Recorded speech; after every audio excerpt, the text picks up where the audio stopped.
The Story Vault, where stories come to life. Long ago, when God still walked among mortals and the heavens ruled the fate of the world, the sun itself did not move on its own. Each day it was pulled across the sky by a blazing chariot driven by the powerful sun god Helios. His chariot was made of gold, and his horses were creatures of fire. Every morning, Helios rose from the eastern horizon and rode across the heavens, bringing light to the world. And every night he descended beyond the western sea, ending the day.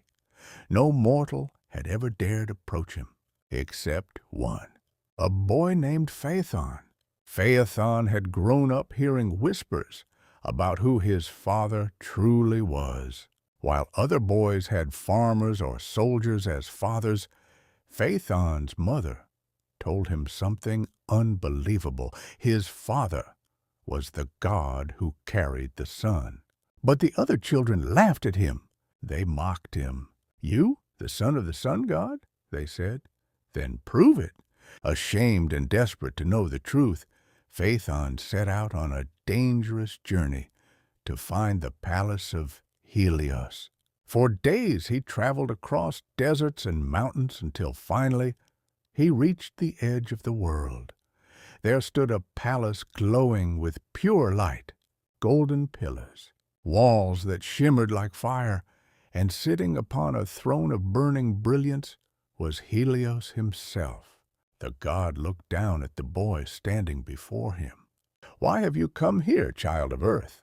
Helios asked. With trembling courage, Phaethon spoke. "My mother says you are my father, but the world does not believe me." Helios stared at the boy for a long moment. Then slowly he smiled. "You are my son," he said. Overcome with emotion, Phaethon fell to his knees. Helios lifted him up and made a promise. "To prove my love for you, I will grant you any wish." But even the gods sometimes regret their promises, because Phaethon already knew what he wanted. "Let me drive your chariot," the boy said. "Just once." The smile vanished from Helios's face. "No," he said immediately. "The horses obey only the gods. Even I struggle to control them." But the promise had already been made, and a god's word cannot be broken. The next morning, the gates of the eastern sky opened. The fiery horses stamped and snorted, their hooves sparking flames against the clouds.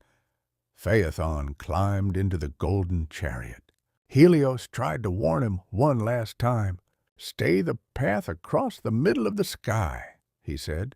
"If you fly too high, the heavens will freeze. If you fall too low, the earth will burn." The horses exploded forward. The sun rose. But within moments, the fiery horses sensed their driver was not a god. They surged wildly through the sky. The chariot climbed too high. The earth below grew cold and dark. Then suddenly, the horses plunged downward. The blazing sun came too close to the world. Forests burst into flames. Rivers dried into steam. Mountains cracked beneath the heat. The entire world was on the verge of destruction. From high above Olympus, the king of the gods, Zeus, saw the chaos, and he knew there was only one way to stop it. With a single bolt of lightning, Zeus struck the chariot from the sky. The heavens split with thunder, the chariot shattered, and Phaethon fell from the sky like a dying star. His body disappeared into a distant river far below. Helios arrived too late to save him. The sun god could only watch as the world slowly recovered from the chaos. And from that day forward, Helios never allowed another soul to drive the sun across the sky. But some say that when a shooting star streaks across the night, it is the spirit of Phaethon, still racing across the heavens, trying to touch the sun one last time